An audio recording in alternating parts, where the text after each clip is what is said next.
Thank you very much. That's an old bio, but I'm glad it's here, and someone from my office will be punished for bringing that along.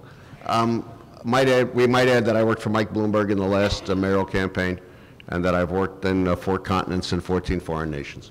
I've worked for corporations. Verizon is represented here today. I worked for Verizon. I worked for, you name it, insurance companies, banks, all the good people. But I've also worked for a lot of businesses, and I've worked for a lot of unions. I represent Local 237 Teamsters, which represents employees, for example, in New York City housing. I've worked for the Professional Staff Congress. I don't anymore. And I've had a pretty good time of it. It's interesting when you create your own life, and you create your own business, and you create your own way of doing things. But if you look at the clips on me, you'll find that well, let's go back. I want to try to talk very briefly, and then we'll have some questions because the hour is getting late. Briefly about the college, the politics, the moment, and the need for everybody who's under 25 to do something more significant with their lives than listen to their pods, and look at their iPads. Now, you may not agree with me because they may be very significant acts, but there is a political scientist named Robert Putnam who wrote. And I don't think empirically you can prove the argument, although as in graduate school, we did talk about it a lot, that the whole bowling alone query, that you can kind of blame television for the fact that people are more consumed with other things than participation, and you can also say, well, television is responsible for the great loss of power of people. I don't agree with that. I think there's something else that goes on here, and I think that if you look at this campus, and you were to say, today we're going to build your college, and we're going to get people to participate to do that, and we're going to get them to put pressure on the borough president to pick up the phone to call the governor, because we have a voting block, today your college would not be built. And if you said to the same people, we need to stop two kinds of water fountains, one for black people, one for white people, and we're going to get all the people in Jamaica, let's not pick Jamaica, let's pick throughout the country motivated, and they're going to go out and they're going to demonstrate, and that's not going to happen today. And if you say to them, we really need to stop Glass-Steagall from being the bill that made sure that investment banks could not be in the insurance and other businesses. We need to do something to stop that from happening, and we didn't, and the end result is a disaster. What I'm trying to say to you is that participation is a tangible, and that politics and participation in public life are not items that are ethereal, that there are real outcomes. My life,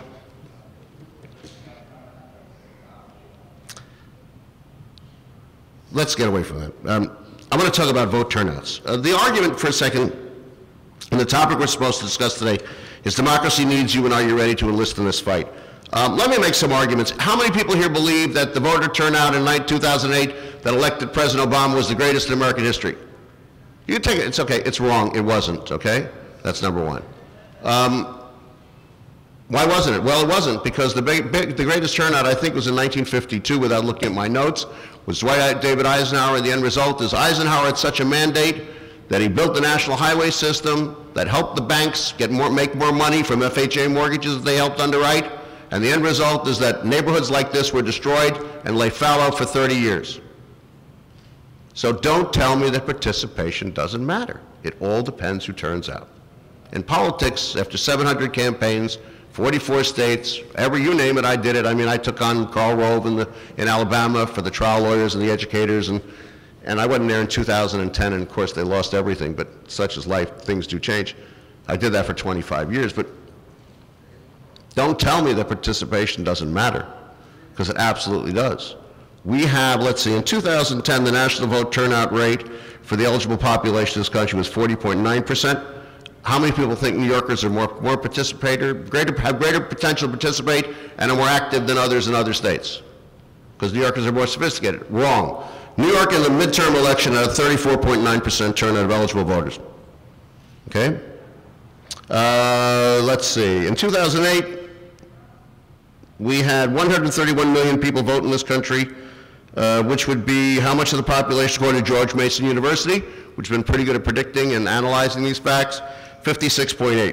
But in 1968, Nixon versus Humphrey, pretty important election. The war in Vietnam is raging. Your college finishes its first year. I was in the first class. I just never bothered to leave till 1973. I got here in '67. and this was my home, essentially, but in 68, 60.8% of the eligible population voted, and in 64, when it looked like a blowout, and it was, Goldwater versus Johnson, it was 61.9% of the total population, which tells you that when people tell you don't vote because it'll be a blowout, you're the only generation, I'm the only generation of people who actually believe that and do it because we're stupid. Because if you don't turn out to vote, people then don't pay attention to what you want. That's just a very simple fact. When the voting booth ceases to exist as a potential protective device for democracy, things happen like subcommittees meet in Washington and decide what they're going to do with your lives, and you never know what the minutes say because there are no minutes kept. People in government go into collusive relationships with people like those in the health insurance industry and create the present health care plan when we should have had single payer, and we don't. The end result is your health insurance is in deep trouble and will be for some time. It's called a redistribution in the wrong way, in the wrong direction for the wrong people. When you're not participating and you don't let people know, and you're not constantly involved in protecting that democracy, democracy gets put at risk. For example, let's see. Okay, 2009, New York City, great place, highly sophisticated, right? Very smart place, we get a lot of information, right? We have more information, you should have greater turnouts, correct? We had 19%. Mayor, public advocate, controller, city council. Incumbents have a 98% return rate except in pathological settings. By that I mean like a 2010, or let's another good one, a 1974 in the post-Watergate election, where you have major turnover. Is this good for democracy, these kinds of rapid changes? The answer is no, because what happens is it destabilizes the system, and the system requires some level of stability over time.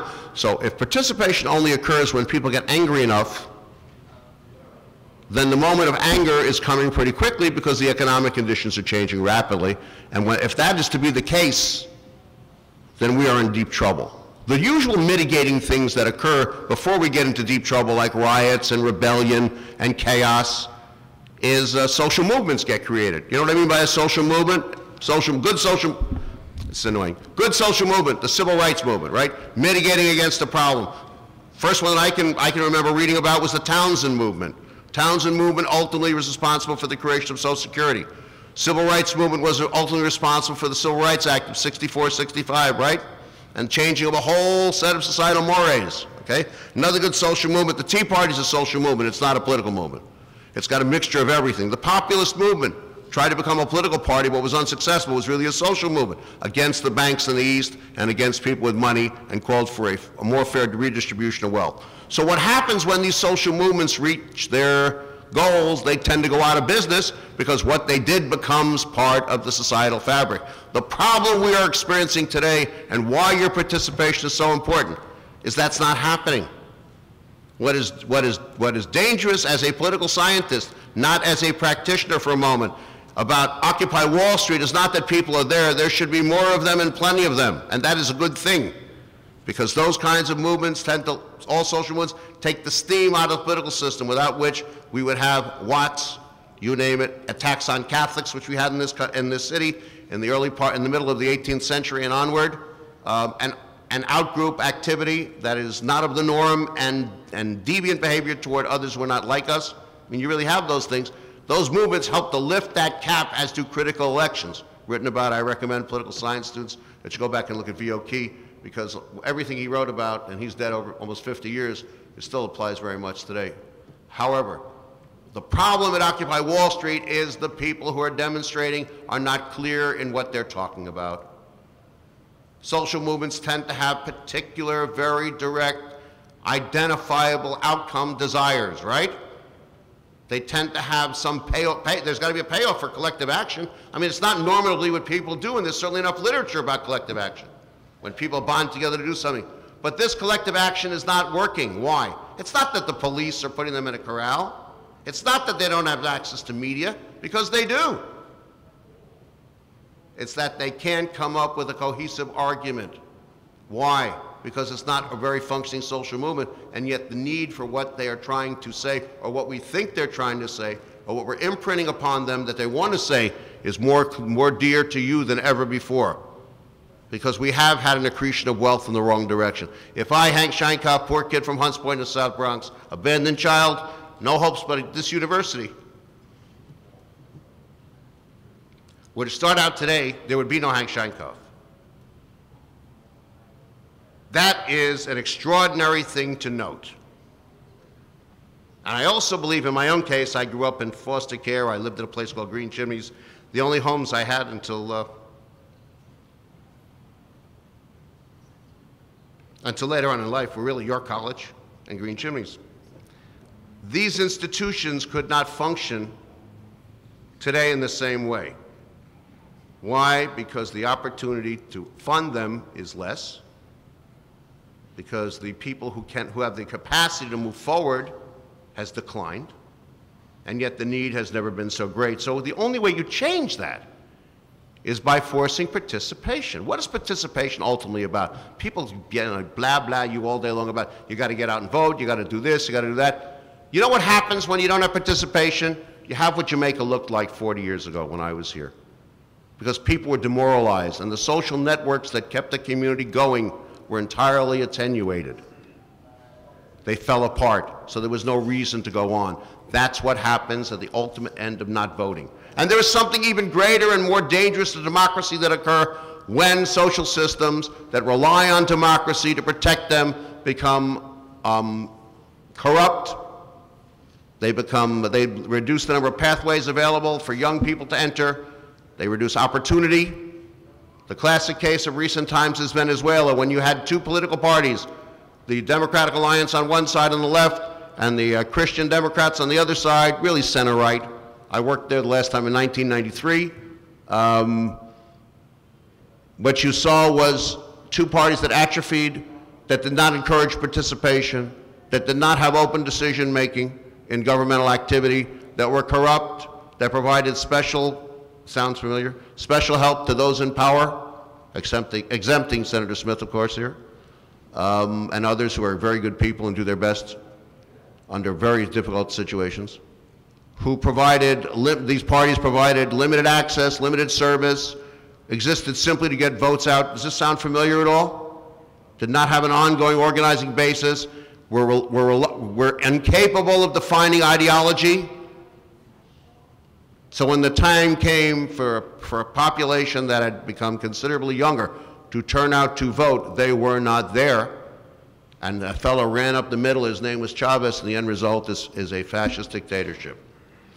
Do not underestimate the incapacity of people to comprehend the need for participation, and never underestimate what can occur if we do not have an informed electorate that seeks to participate no matter the age. It is a not good prospect. We cannot leave the work of democracy to other people. It just doesn't go that way. There's an interesting book out by a social scientist recently published, it was England last year, Columbia University, called Democracy is an Endless Meeting. Well, it really is. This democracy was created by endless meetings. The battle for York College, and for its creation, for its construction, for its development, for its life, was a function of endless meetings, endless discussion, endless attacks and counterattacks. Change only comes when there is tension. What we have now in the system, and please some will find this upsetting, but what we have now is a system where we have put our trust in charismatic leadership rather than ideology, because we keep hoping to be saved by those in office, when in fact it is only us who can force people in office to do what we want by turning out in larger numbers to vote. And if we don't do that, and if it only becomes the job of older people to vote and younger people don't, then what will younger people do in the future? Civic behavior is a learned activity, which is why probably Robert Putnam is partially correct. If we have seen since the end of the Second World War, and certainly through the 50s and 60s and to the present moment, a decline in civic organizations of all kinds, and communal organizations, fraternal organizations, whose primary job is to give people civic culture, to give them a sense of belonging and participation. And as those organizations die, even religious groupings die, or participation levels decline.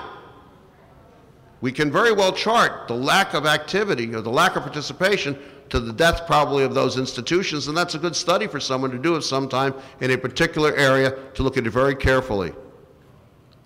These are not arbitrary, nor are they ridiculous ideas, nor are they I'm not hectoring you. We have seen this voter decline in significant proportion go on since its height in 1952. In New York State, I know where we all think we're very sophisticated. I gave you the statistic for New York City in 2009.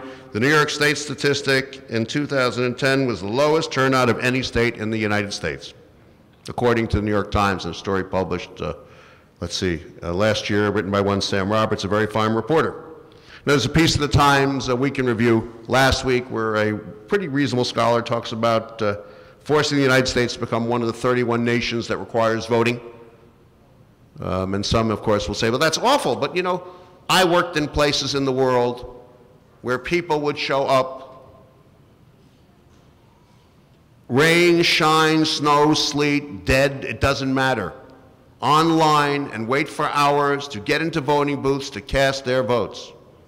I worked in the Deep South in the years when people would show up, they couldn't read, and they figured out how to vote because of the color of the piece of paper they were given. These are serious things. On the first campaign I ever got paid to be involved in, which was in 1969, before most of you were even thought of, unfortunately for me. The fellow was Herman Badillo. He was the first Puerto Rican to be the borough president of any county and the first to run for mayor. I remember, but this Pre-Voting Rights Act, well, actually it wasn't enforceable in Queens, voting machines with no cards in the windows of those machines, on the faces of them, and lines around the block when the polls closed of people who spoke Spanish but couldn't wait to get into those voting booths. So the price is pretty significant for not voting. And the symbolic nature of not voting is significant, and the very outcomes of not voting are significant. We have come to a point where political scientists deem it appropriate to talk about participation. For example, let's say Verber, Schlossman, a whole bunch of others wrote a big fat book some time ago at Harvard, and they talked about, well, if you write a check, that's a form of participation. Well, yeah, it is for that class of people. But for this class of people, there is only one form of participation. The form of participation is voting. I would suggest to you, and you can put it in the context of the college for a moment. Two guys, Murray Edelman, Symbolic Use of Politics, and very famous political scientist E. Schott Schneider, Semi-Sovereign People, make a similar point that is worth noting. When there is a fight, people pay attention. When there is no fight, no one knows. Democracy is a fight.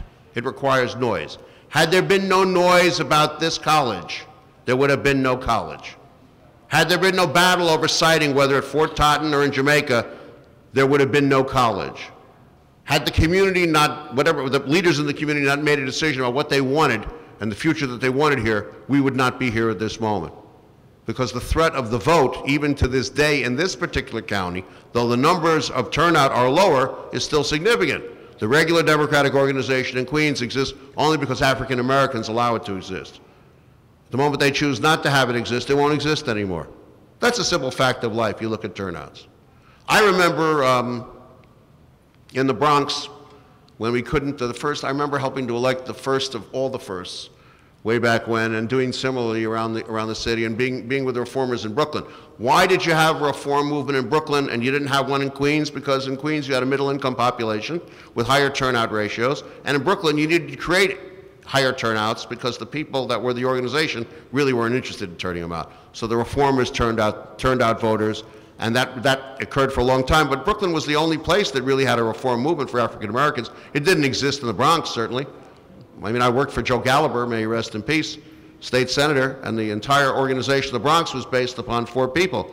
Ramon Velez, he's dead, he ran the Puerto Ricans. You needed the vote to turn out, you called him. It's kind of like what Lyndon Johnson used to do when he needed votes in South Texas. He'd say, we need 1,000 more votes. Okay, they're on the way, you know. But Velez would turn out the votes in the Deep South Bronx. I remember visiting his office one day. I grew up in that neighborhood, and there was desolation everywhere. But in the middle of this, there was one building that seemed to stand out and looked like a hovel, but when you opened the door, it was furnished like a palace, all with public money. It's quite extraordinary to me.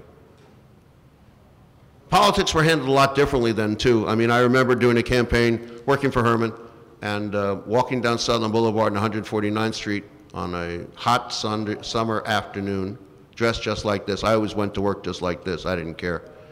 And there were shotguns on both sides of the streets pointing out. And I got to Bellas' headquarters, which was down the block, and there was a one-way glass, and they let me in, and Bellas looked at me and said, "Sheinkopf, it's good to see you, my friend." I said, "Thanks a lot," you know. Point is, participation or lack thereof was so important that force became the means, or threat of force, to ensure it occurred or did not occur. That tells you about the value of participation, because you would not use power to force something not to occur if it was not important, would you? And the great power is the non-decision, for those of you studying political science, not the ability to get something done. Getting B to do something that B doesn't want to do is one form of power. And the democratic theorists, the early ones, the pluralists, talked about that a lot. But the real power is the one that defined by a political scientist named Bachrach, who talked about A and B getting together and a decision not being made.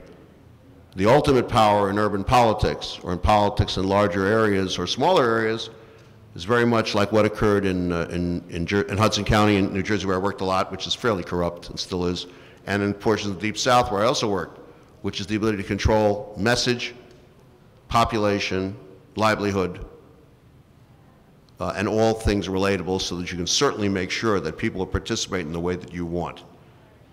If you choose not to participate, as money becomes more accreted into the hands of fewer, and as resources and ability to thrive become more selective and more exclusionary, which is, I believe, a functional lack of participation, then you will find that there will be less opportunities, because the doors will be closed, because the only thing that people understand is power, as someone who's practiced it for 40 some odd years. And the only way to ensure power in this particular political system is to vote. It means to vote no also.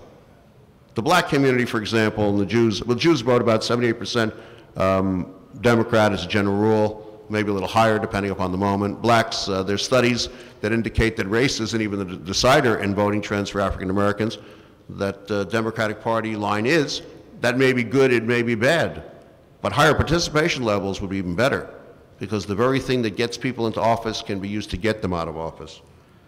So do we need mandatory voting? We need something to bind us as a civic culture. We don't have the draft anymore. We don't have required participation.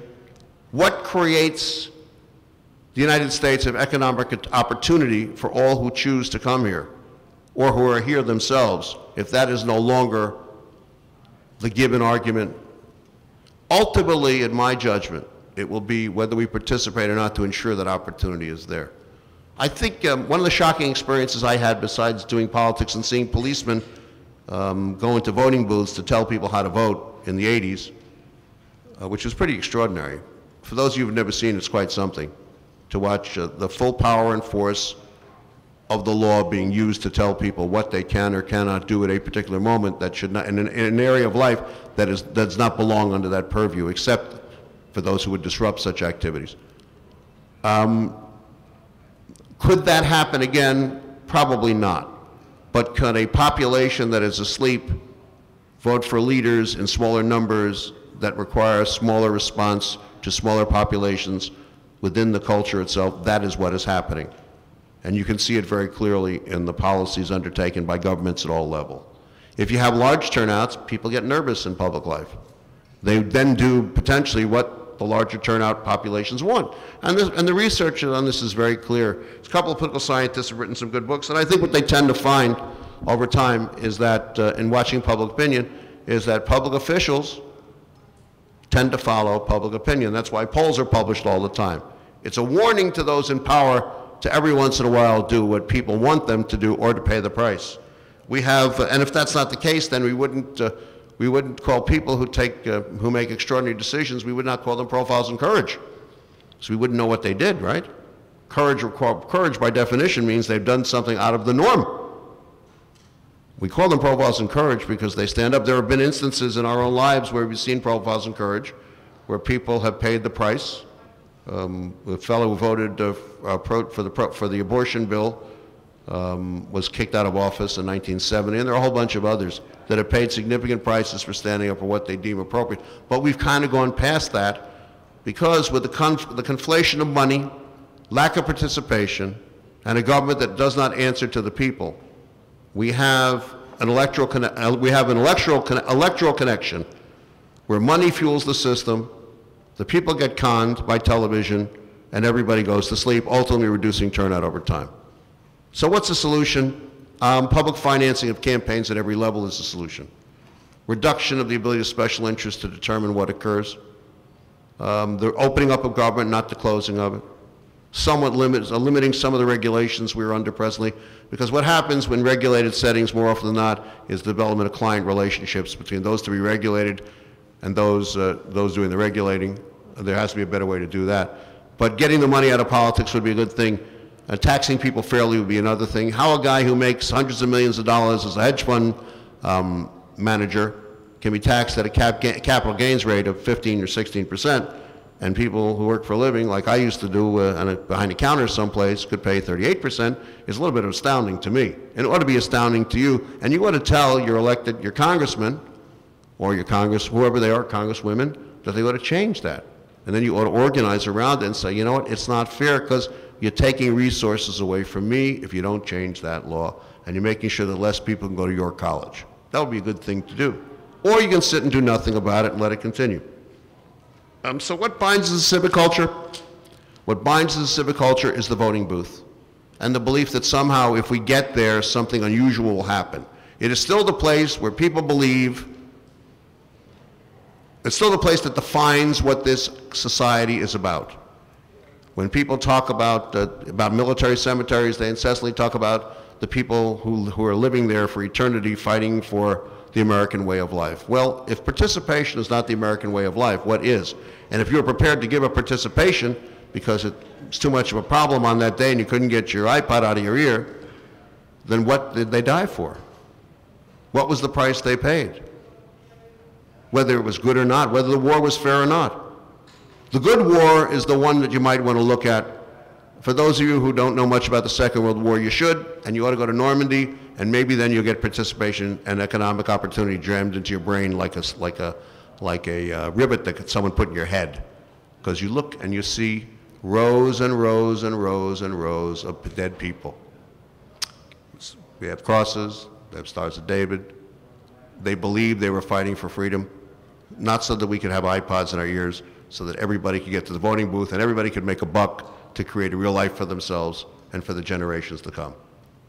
Do I think it's still possible to change the society and to put the accretion of wealth in the other direction? Yeah. You need a millionaire's tax, and you need more people to participate and say, hello, we want you to do X, Y, and Z. Do we need to re-regulate Wall Street? No, we probably need Glass-Steagall back or some function thereof to keep the corporations from getting out of hand. And that's as someone who speaks for corporations. But it is really about money. It's really about who gives the money. And the only balance you have against that money is to absolutely turn out. I don't know what else I could tell you but I made a chart for myself. And I'm pretty down on political parties these days because they're really created as a way for people to have an ideological format for discussion, and they came to be during the era of Martin Van Buren, and there's a couple of good books written about it. They kind of gone beyond what they've kind of become something they weren't supposed to be.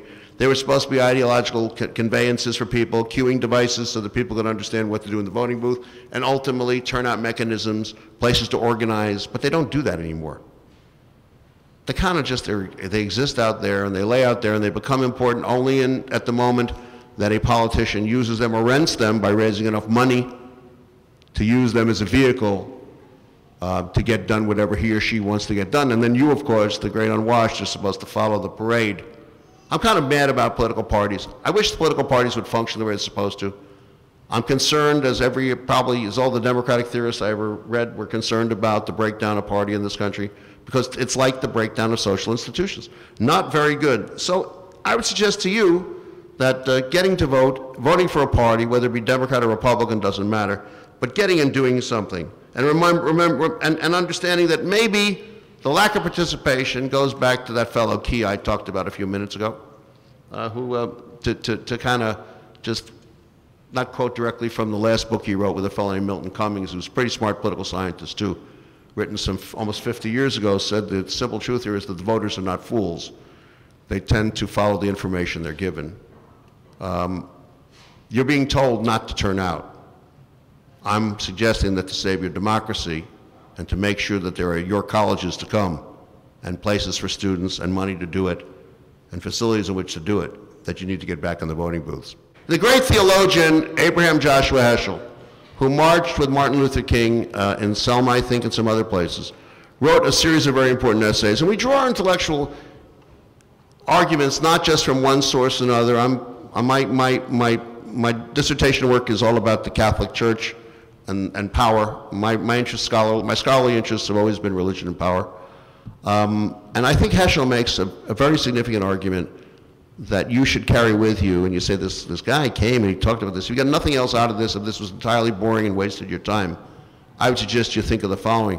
There is a great difference between commitment and entertainment. Talking about the Sabbath and worship, Heschel notes that you're required to be committed, because if you're being entertained, you're engaged in a passive activity. We live in a culture of gossip and entertainment, and somehow we believe that gossip and entertainment are true. No, what is true is what is true. Commitment to an idea matters. Commitment to voting matters very greatly. And commitment to democracy requires less entertainment and more commitment. Thank you very much.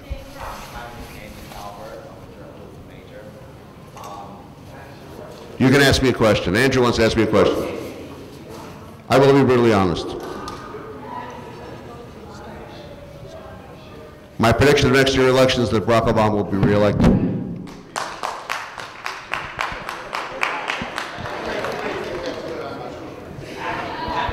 Yeah, the prediction is that Barack Obama will be reelected next year. Well, I mean, if you think that the corporations should determine healthcare policy, that's good. I think single payer is the truth, and I think he was not strong enough and not brave enough to tell the truth, and the result is that we have a real problem in this country. I don't think the other guys are much good either. That's my problem, but I just want to be clear about that. Yeah. Hello, John Bruno, NABJ, York chapter. I wanted to know, how can the political system win back disenchanted or indifferent former voters, especially during the recession and a delayed promise of change? You heard the question, so let me tell you how I feel about this. Tough luck. Get off your tuchuses and go get this done. Political system's not going to do something for you. This is not about entertainment. You have to take the country back. We did it in the 60s. You have to do it. No one's going to do this for you. The political system is not going to do something for you. You have to do this. Organize, get up and get it done. The labor movement in this country wasn't created because people decide, oh, well, the boss will take care of me, you know, it'll be great. No. And the fact that labor has become less significant is one of the reasons why we have an accretion of wealth so significantly in the wrong direction. Get up and do it yourselves. No one does your homework for you, writes your papers for you. Go and get this done. You have to do it. Yeah. Sir, do you think that... Just kindly stand up and tell us your name first. Andrew Johnson? Hello, Andrew Johnson. Do you think that voting, that people should vote at home, like on their computers? Do you think that's okay? I'm not sure whether, the question is, should people be allowed to vote on their computers? I think the attack by the Republicans on motor voter and other forms of more passive registration activity is wrong. By the same token, I think that people ought to pay a price, and they ought to get up and do it in person. You know, like vote in person. You know why? Except if you got an absentee issue and you're not going to be in the country or something like that, because participation is not a passive sport. Getting involved means getting involved. You know, we're not talking about something that we're not, oh yes, we'll save the loaf of bread. We're not talking about saving the loaf of bread. We're talking about saving an idea that has merit and that has worked successfully with all its problems for well over 200 years in a system that has provided more goods to more people over more period of time than any other system in the history of the world. That is an extraordinary event. More people eat more regularly here than any place else in the world. Think about that. It's because Americans chose to participate. And when they stopped choosing to participate and they let people make land use decisions about where the food would be generated, what happened, folks? Don't participate. Give the whole thing up. I'm not going to be here. You are. You have to make that decision. Is this worth saving or not? We are at the tipping point. The amount of money in the hands of the few has to be changed not by revolution, but by legislation and forcing federalism to work. What does federalism do? Some of these that idiot woman is talking about, we have to end federalism. What idioticness. How do you redistribute wealth fairly? You have a fair tax system, you have labor unions, you have federalism, and you make sure the dollars move where they're supposed to so that people will remain engaged, that they get some public good for their behavior. That is the social contract. You want to make that work, you have to get up off your behinds and go get it done. No one's going to do it for you. Yes, someone else, please. And is this any good? We having a good time here? Yeah? Good, okay. Hi, sir. My name is Dominga. Hello. Hi. I wanted to ask you what you think about the GOP candidates, because I've been watching the debates. They don't convince me either. But then when I look about like what the president has done, he doesn't convince me either. And I think that a lot of people are in the same situation. Thank you very much. You heard the question. So the GOP candidates are pretty, the only one who has any programmatic sense, it seems, there are two, Huntsman and Romney have any programmatic ideas. Perry should normatively be the, let's go back. Anybody think about religion and politics here a lot? I do, so I'll tell you what I think, okay? How do people get elected president of the United States? They create a coalition of Northern Protestants and Southern Catholics. Southern Protestants, Northern Catholics. That's the map that's worked since Richard Nixon, '68. He understood it, and a matter of fact, there's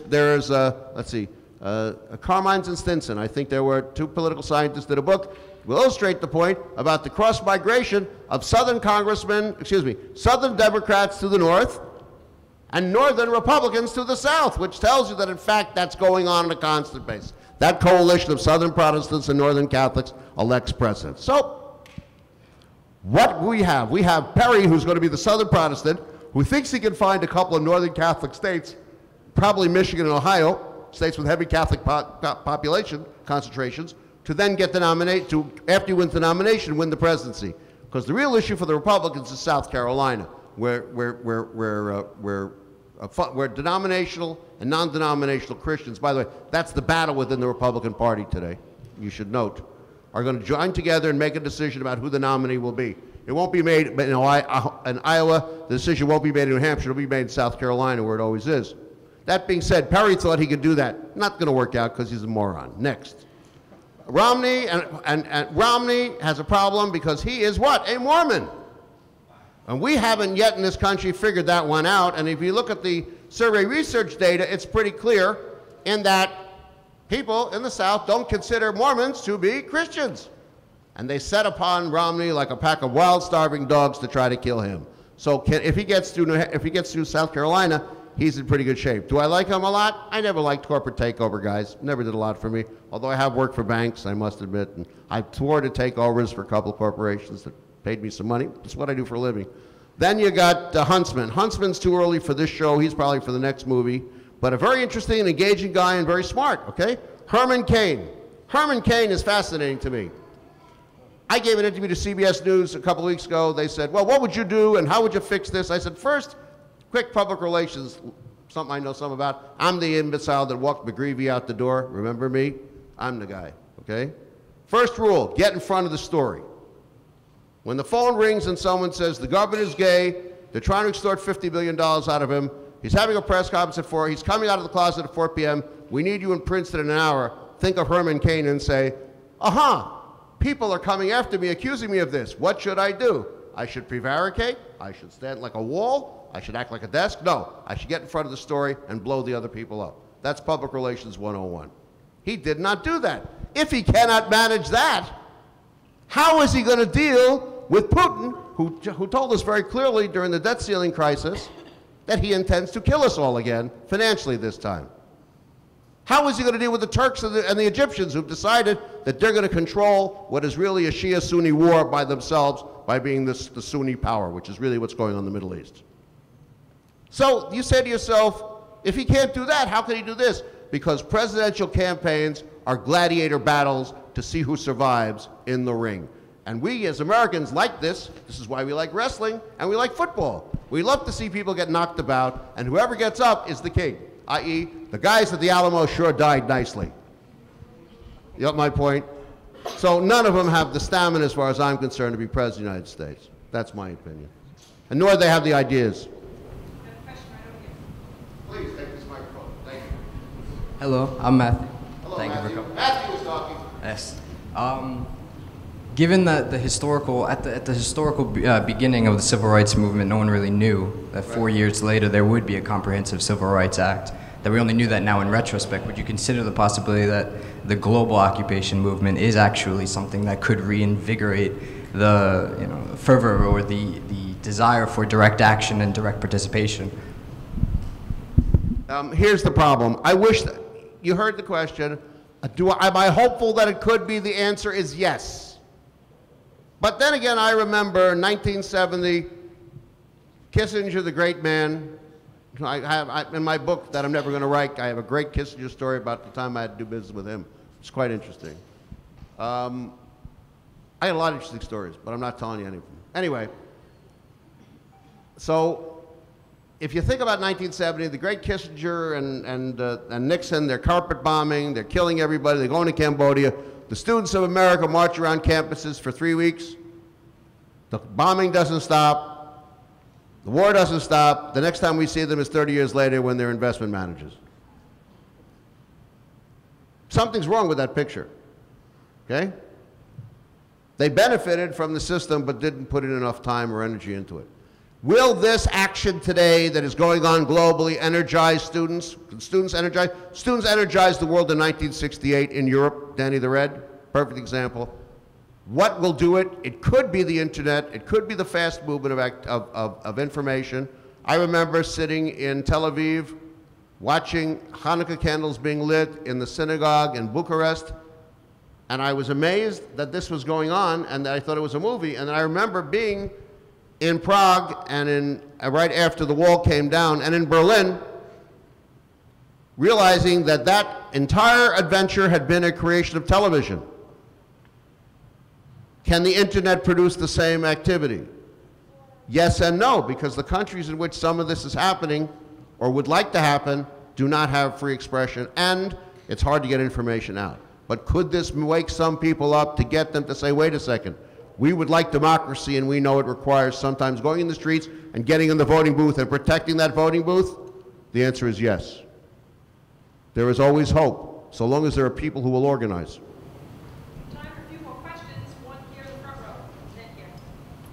Hi, my name is Navi. You mentioned the point about Putnam. Do you think that the voter turnout has something to do with the quality of information in the media and how it reported by our modern day media, and what could be done to fix that? And also, do you think that the participation of the society in the political process is dependent upon or is in any way related to the falling civic morale, and what could be done to fix that?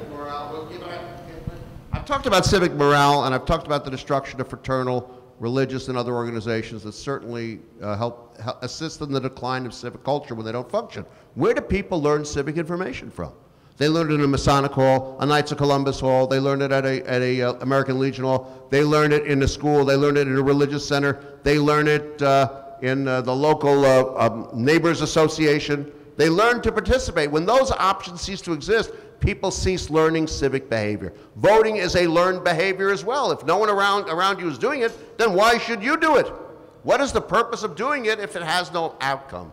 So what you're really saying to me is that the media influencing this, Sure, the media is influencing it, but you know what? So what? There are, how many alternative newspapers are there today? There's millions of them. They're called blogs. So you have to ask yourself, maybe there's a fallacy of the whole argument, because with all the blog information going out today, more people are not participating. But I would hope that this information and that kind of activity will create further participation over time, but I don't think we as political scientists ought to be noting that writing a blog is a form of political participation, i.e. the scholars at Harvard noted that writing a check is a form of political participation. I reject that as well. Yeah, next. We have time for maybe one more question. And Those students have to get back to classes, and then you'll have time to speak to Mr. Sheinkopf afterwards. We have a question here. Please. I want to say something. My name is Marissa. I wanted to know, what would you suggest New Yorkers do when Governor Cuomo says he's going to let the millionaire tax end, but 70% of New Yorkers don't want it to? I think you should get up and yell and scream, and he won't like it. He won't like it, particularly if communities of color do it. He won't like that at all, but you need to do it. And you need to tell Governor Cuomo, sorry, you can raise your money. We're happy you can raise your money from the Committee to Save New York and all those other people who are, essentially willing to destroy public sector unions and do whatever they have to do to protect their own interests. But you know what? We need the millionaire's tax, and we shouldn't call it the millionaire's tax. We need fair taxes, which is people who make under $40,000 pay a lot. People who make over $1 million ought to pay a lot too. It all depends how you couch the message. My career has been, a lot of it has been about taking, major ideas and boiling them down into 12 seconds. I do it all over the world. I just did it for you. So if you're going to communicate and you want to create participation, strike what Tony Schwartz called the responsive chord. Make sure that people want to hear what you want to tell them, and the only way you'll know is if it matters to them. Haranguing people doesn't work. Getting people to hear what you want them to hear, because you say it in a way that makes sense to them. In other words, do not speak English to someone who's from the Canary Islands. They're not going to understand you. Speak a language to people that works. A quick, I guess I'm done, so I want to make a quick statement, and then I'll be quiet and you can come up individually. Whatever success I have in this life, I owe here. And thank you.